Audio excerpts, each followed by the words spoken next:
It was on the southeast side of the city. We drained hundreds of acres, planted a million trees, brought in one of the best landscape designers to go ahead, and Frederick Law Olmsted, same one who did Central Park. And the fair had 250 buildings that were made out of stack, wood, straw, plaster, painted white. Thus the name White City. Has anyone read the book by Eric Larson called The Devil of White City? Several of you have. It's really an excellent account of the fair. Now that fair brought 28 million people to our city. It put Chicago back on the map. Only one building remains, and that building was known as the Palace of Fine Arts. Made a little more sturdy because of the artworks that were in there. See what I mean about Chicago being a working river? Wow, that's a good one. Anyhow, we ended up having one building that remained, and today it's called the Museum of Science and Industry. Now everybody, Paris had her Eiffel Tower as a symbol for her fair. This is something you're not going to hear in any other boat tour, but Gustave Eiffel actually proposed to build an Eiffel Tower twice the height of the one in Paris for us. We didn't accept his very kind offer. Instead, we hired Mr. Ferris, William Ferris from Pennsylvania. He was an iron worker from Pittsburgh. He built the first Ferris wheel, 36 boxcars that held 60 or more people. Made one revolution every 26 minutes, and that is 1,900 people on that Ferris wheel. It is a symbol. That's why we have one at Navy Pier. April 13th, 1992, right here, there is a kind of a whirlpool. What's going on? Well, there is a tunnel system that runs 60 miles underneath our city. That tunnel system, people, for your information, is one that it's a narrow gauge railroad. It used to take out things from State Street, Michigan Avenue, cinders and garbage. Well, when they ruptured the tunnel, it filled up with water. And the water had nowhere else to go. It went into all the buildings that had sub-basements. 5 feet of water in the Board of Trade, 4 feet of Marshall Field. Someone said, do we have fish in the river? We were swimming amongst the friends that were there, so we know we have fish in there. But what to do? They tried stuffing mattresses. They tried gravel and sand. Finally, they went ahead and they poured a liquid concrete that cured underwater. It took a month to drain our city. We had $1 billion worth of damage. The fire and the flood, we survived, and of course we continue to grow. Look to your right. There's another new tunnel right here in the Speedway. Just finished with all these, I call it portholes, but they're like circles. Those are to take out the diesel fuels. We are the rail center of the nation. 40 to 50% of the trip you should call it the East Coast or West Coast and vice versa. Here's an interesting thing. Why is this here? Well, everything we're going to talk about now on the west side of the river is built over the air runs in the railroad. The reason that this tunnel was completed is because right now on the other side, they are working on a 42-story building called River Point, which will be done by the same architect, Dick Carter and Children, who did that green building I talked about earlier. The part here will go to take place where there is no table. Now, as we go on to look at the special effects, this is one of our double-decker bridges. We have 37 bridges on our river. They are what we call bascule trunnion bridges. One leaf opens and closes, the other leaf, or both leaves open and close. This one has automobile pedestrian traffic on the lower level, and as you saw earlier, the elevated train on the upper level. Now, to the right here, we are constantly building in the city. They just started this, but I'll tell you what's going up here. A 52-story building that's going to be built over the railroad tracks. And if you don't mind looking at my hands, you can see it. It goes like this and then real narrow toward the bottom. People said, well, is it going to stand? They built the same one in Abu Dhabi, but this is going to be 25 stories higher. The action part was a beautiful design. Who's unhappy? People in the building behind. That is the building by Graham Madison Coaster White. It's an old warehouse that was converted years ago into condominiums. That was scheduled for completion in 2019. Well, on your right-hand side here, people, you are looking at 100 North Riverside Plaza. This particular building is an excellent example of modernist architecture. First of all, the mirrored windows are very expensive, very energy conservative. The dark windows are where the parking garage is at. The building is 2 shades of polished white granite. Notice that the building is raised up. And the reason it's raised up is because the railroad tracks go underneath here. There are switching tracks on this side, and because of that, they have to come up with a solution. So there are 5 piers, you can see it right here. They go down with solid bedrock, and they're literally, like if you look at my hands, cantilevered. So they're like a big truss. You can see them, there's one of them right there. The whole south and west side of the building is literally suspended off those trusses. You can run your hand underneath. The building, by the way, just remember I told you about the air rights? The building actually goes ahead. They pay $1.3 million in rental fees for the air rights. Now, one of the first buildings to lease the space above the railroad tracks is right here. This is 2 North Riverside Plaza. You'll notice it's an Art Deco limestone setbacks. It also has the first public plaza known as the Victor Lawson Memorial Plaza. And this was originally home to the one of our older newspapers called the Chicago Daily News, which ceased to publish in 1974. Please look down the block and you're going to see Cassidy Glass building by architect Helmut Yard. That building kind of looks like a waterfall, but they designed it for the mercantile exchange and thought it looked like, are you ready for this? A cash register. They didn't want it, so Citibank has it. They're not having a problem with it at all. Now, as we move along the river, you see all the trains and stuff, the tracks on Angel is on the train right now. But this area, if you could go back only about 60 years, this was Chicago Skid Row. When I say that, Bob Houses, Lisa Hotels, today is our River West area. These 2 buildings are identical. They're by the firm of Skid Row, Owings and Merrill. Because many of the architects with that building understand or indoctrinated into this international style, this less is more blossom. The fumes from the trains, here you can see a Vectra, actually are filtered out to the building. And in addition to that, people, we have I built it all these buildings, I should say, you cannot feel the vibrations from the trains, nor hear the sounds from them. That one was 1965, this is 68. It's called Gateway 1 and 2. Well, by 1973, we were kind of tired of steel and glass boxes, so a new skin was developed, and that skin is known as precast. Precast is poured concrete in kind of a segments, and then they literally attach it onto the building. So this is one of the early precasts. I'm going to show you the Sheraton Hotel later on, which is a more recent example of how precast is used. Now, notice the building to the left of that with the cross bracing on it. That building there is known as the Riverside. Now, people, before, I know it's starting to rain, so let me just say this. If you watch, and don't rush off, but go down the stairs, we have an enclosed area downstairs. It's, heated, I don't know if it's heated or air conditioned today. But there also is perimeter space around that you can sit down there if you like and still see the building. So there's the rest of my knowledge. But I'm thinking to myself, who would want to have their wedding in a post office lobby? I had a woman on this boat about 4 years ago. She looked at me very seriously. She said, well, story townhouses, as you can see, arena shops, etc. It literally gave a rebirth to what we call our South Loop area, which is growth dramatically. Now, if you'll focus with me, look to the right. There's a red and white radio tower and a dark brown building with an orange side about 2 blocks there. You can see that. That's the site of Mrs. O'Leary's barn. That's where the fire actually started. And of course, what's there today? Our fire academy. How appropriate. Oh, wow. So it's where we train our firemen. Now people, if you look out as we turn around, all these buildings out here are all new construction within the last 20 years.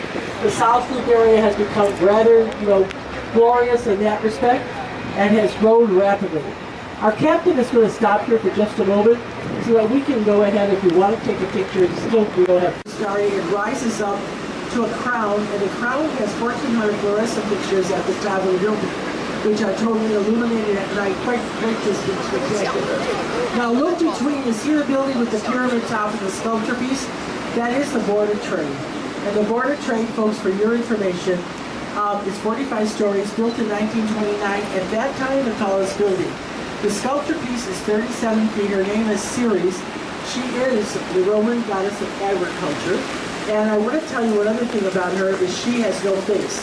Why no face? Because both the architect and the artist agreed that Ceres didn't need a face because no one would build taller than 45 stories. Now, if you look directly in front of the boat, I know you folks can't see it, but there is a white building coming up. Two triangles joined at the hypotenuse. That building is known as 200 South Wacker. And that particular building, for your information, actually had 10 floors added on after it was decided that, for example,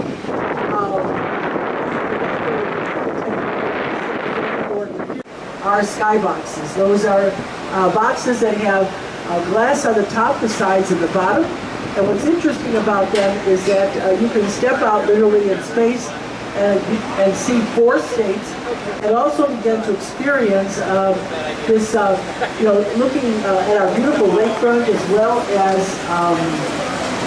you can see Wrigley Field from there and Cellular Park, to name just a few. So as we continue now, to the right you have the Hartford Insurance Group. These are 2 sets of buildings. This one is 1971, the black one right here. The white one is rather unique. This particular white one here was a building that we were having a bit of an energy crisis in '61. Architects were trying to figure out what to do, so they came up with a grid system, and notice that the windows are set back. The purpose is so that you would get more light or shade like a canopy, and of course that would cut down on the amount of energy needed to cool the building.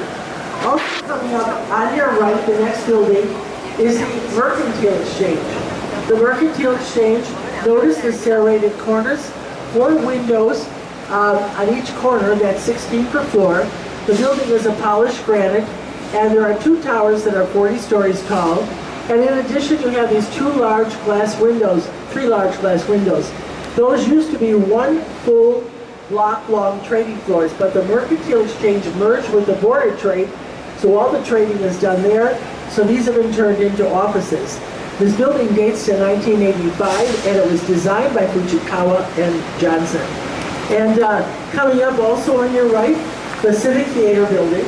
This is home to the Lyric Opera of Chicago. There is a 3,500-seat theater, a 10-story unobstructed stage, and if you look as well, there is on top a 35-story office building. Now the exterior of this building happens to be known as Renaissance in design, but I wish you could see the other side where there's a loggia. It's a covered walkway filled with architectural ornamentation that speaks to music, dance, drama, and theater. Now the building was completed in '29, just 2 months before the great stock market crash of 1929. The man who invested in it was Samuel Insull, who owned all the utilities. He was known as Mr. Electricity.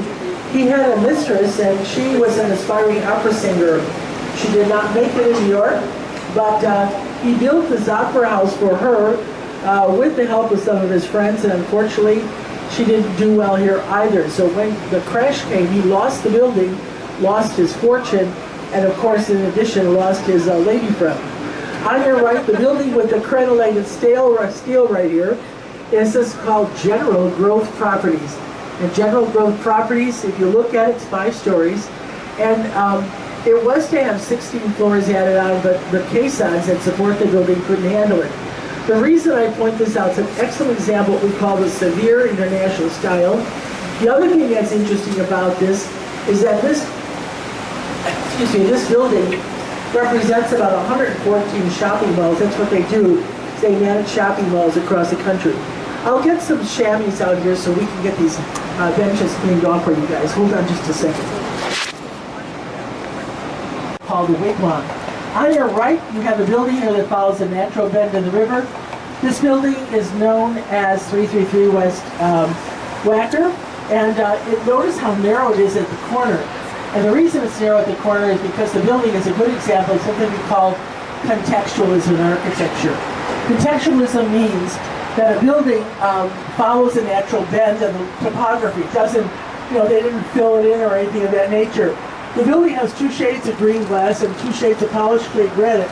Look at the building to the right with that tall, thin line of green glass, and the one to the left where the ventilating ducts are repeated. All 3 of these buildings, highly unusual, by the same architecture firm. They're a New York-based firm called Cohn, Pedersen, and Fox. Here come the guys with the chamois, so we'll get these cleaned off for all of you folks. So if you let us know where you want to sit, we'll be happy to get those done first. Anyhow, these buildings, if anybody saw the movie Ferris Bueller's Day Off, Remember when Paris's father was looking down? It was in this office building. And if you saw Heath Ledger's Dark Knight, all of that area under there actually was where they did all the action scenes. Now the building on your right is 225 West Wacker. It's another Cone Patterson and Fox. Looking between the central base, and you're going to notice there are actually rivets, and those rivets, people, are interesting because they match the rivets on the bridges. If you look all the way up, now that it's stopped raining, you can see that there is actually a bridge, and that bridge indicates that these buildings are right between two bridges, the Wells Street and the Franklin Street Bridge. The roadway under here, I need to tell you, that's called Wacker Drive. We have a lower Wacker, an upper Wacker, and we also have an east, west, north, and south Wacker. And the reason I tell you about this is don't take it if you don't know where you're going. Because Wacker Drive is so confusing. If you live in Chicago, it's a great way for getting around the city. If you don't, let me tell you, we're looking for a Toyota and a family of 5 from that summer. That confusing it is. What are all these barges here? Well, we're very excited about this. We are finishing our river walk. When you come back in 2 years or sooner, there will be a 25-foot wide sidewalk that will literally go underneath all the bridges. See those staircases? Those are all going. You used to have to walk up the stairs, down the stairs. Now you'll be able to walk from the lake front all the way to 333. There will be restaurants, places to buy ice cream and lemonade. There will be venues for music. This one is going to have a kind of like a stadium seating. One is going to have levers. A different fee between each of the bridges. The beautiful glass building on the right, isn't it gorgeous? That's 111. Started in 2006, the bottom fell out. The building for almost 5 years sat there, 23 feet up, 23 floors of concrete that was going nowhere. Related bought it, they finished it off. The building actually has 500 elegant apartments. It's an apartment building. It's a beautiful, beautiful building. The white one to your right that looks like the bell tower from the Florence Cathedral or Campanile, that building happens to be by Ricardo Bofill, the Spanish architect. Notice if you look up, you have a pediment, a Greek pediment, a Roman arch above the entrance. They wanted to soften modernism, and they did so by going ahead and adding a few classical elements. To the right, we have the gray building here, a column within a column. It is 2 shades of polished gray granite. The stainless steel vertical pier mullions, they call them, actually capture the light and bring more light into the building itself. The building was done by 2 Irish architects, Kevin Roche and Jay Digpaloo. Mr. Roche won the 1985 Pritzker Award for Architecture. And the building is home to the Leo Burnett Company, one of the large advertising agencies. Amongst the clients, McDonald's, United Airlines, Phillips, they're the ones that created Tony the Tiger, Charlie the Tuna. Look over to the right. This beautiful little memorial park, second largest in the country, is in honor of all the Vietnam veterans in Chicago who gave up their lives. There's a plaque with 3,000 of them listed. And it was built in 2004. You see the green building with the gold, 24-karat gold leaf, people? That's the Hard Rock Hotel, formerly known as the Carbon Carbide building. The inspiration for that building, believe it or not, was a bottle of champagne that the Bourbon brothers actually saw at a New Year's Eve party. You know how it has green glass with the gold foil? That was the inspiration for that building. The large building right here, now to your right, with the 17-story tower and the Belvedere at the top with the screening on it, that is the former Jewelers building. The skin is terracotta. Up in that Belvedere, Helmut Young has his offices, but at one time it held the Stratosphere Lounge that was frequented by all of our gangster types, including Al Capone. Now it's called the Jewelers building because wholesale jewelers had their offices. They drive their car into a single car elevator, and it would take them up so they didn't have to worry about all the kind of not so nice types running around the building. On your right, we have the London Guarantee building. This building is getting a major overhaul. It was home to the London Guarantee Insurance Company, then Cranes Communications. Today, look at that gorgeous entrance, which kind of mimics the triumphal arches in Rome. It's getting turned into a boutique hotel, and what a location. right on the Magnificent Mile, so you can go to the cultural side of it, you can go to the right, or down for shopping to the left. We just went under the Busabo Bridge, another double-decker. Just come back with me and remember, the lake used to come up to this point. What is all this? Well, it's landfill, 17,000 homes and businesses destroyed in the fire. They were used as landfill, and this has become Illinois Center. The two brown buildings that are coming up are the Hyatt Regency Hotel. This happens to be the largest hotel here in Chicago with 2,019 rooms. Between it, you're going to see a needle-top building called 2 Prudential Plaza. And as we continue, this is a good time for me to tell you a little bit more about this river. The Chicago River is not the Ganges or the Nile or, it is a river that has something going for it that no other river, and that is that this river was reversed by human hands. It used to flow the direction we're now heading, which is east toward Lake Michigan. But we used it as an open sewer. We put garbage, anything you imagine, industrial waste, and the river got so filthy there was a crust on it. Chickens, we actually had pictures of chickens walking across the river.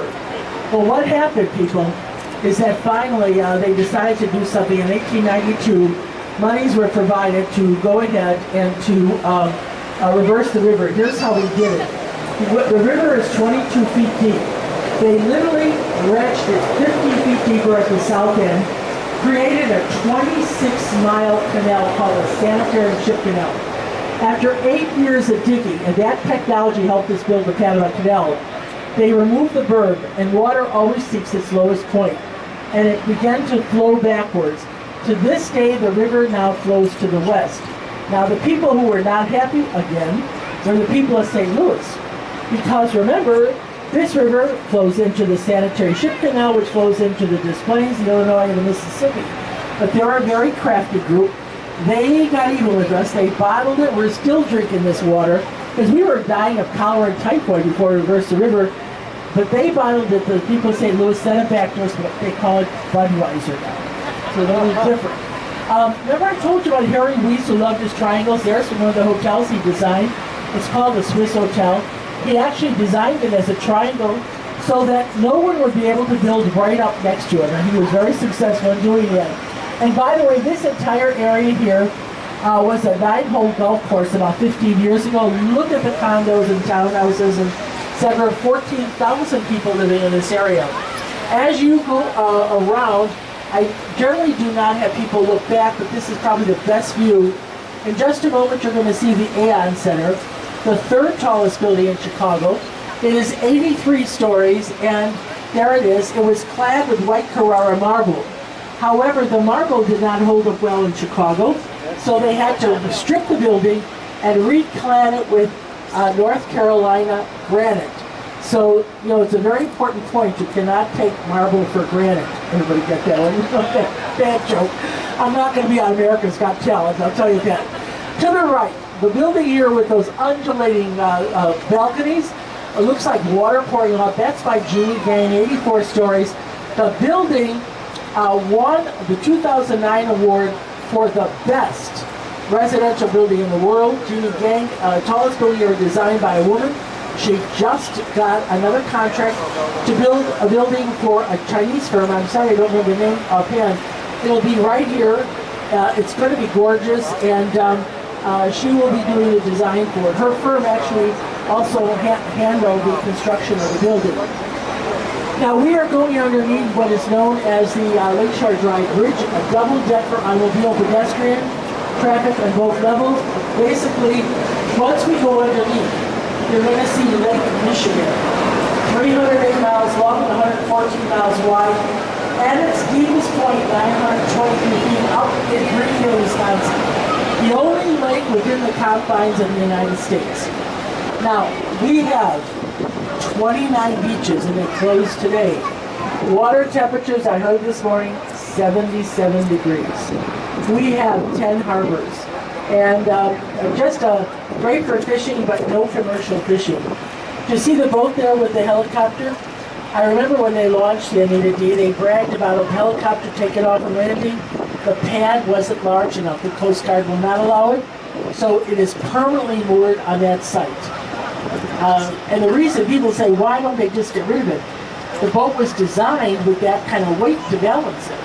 So if you want to talk about an expensive boat ornament, that's about the best that I can think of.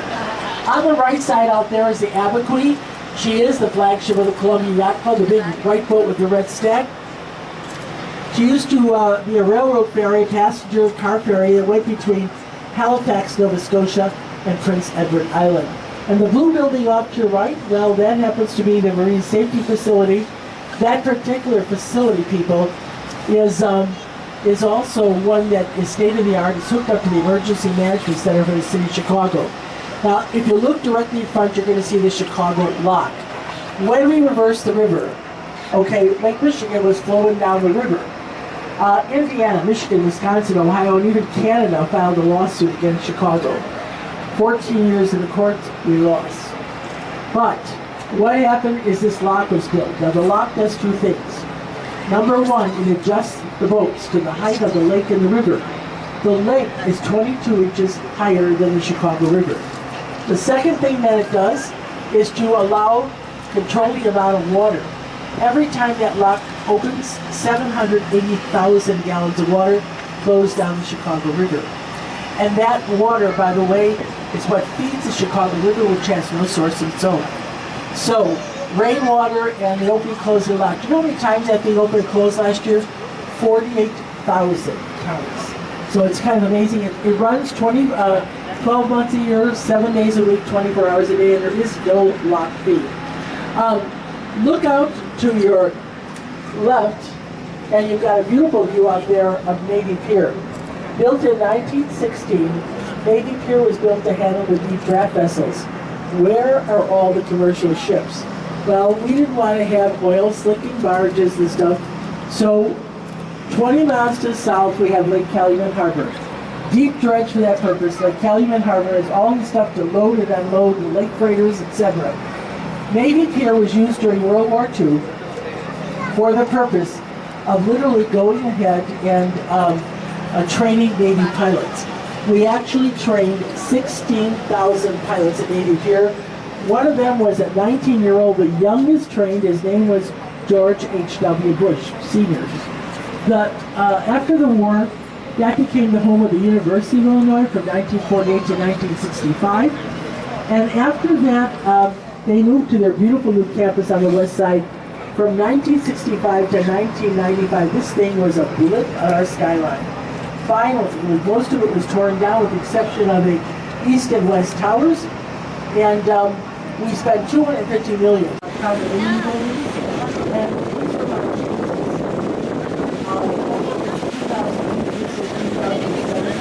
there was a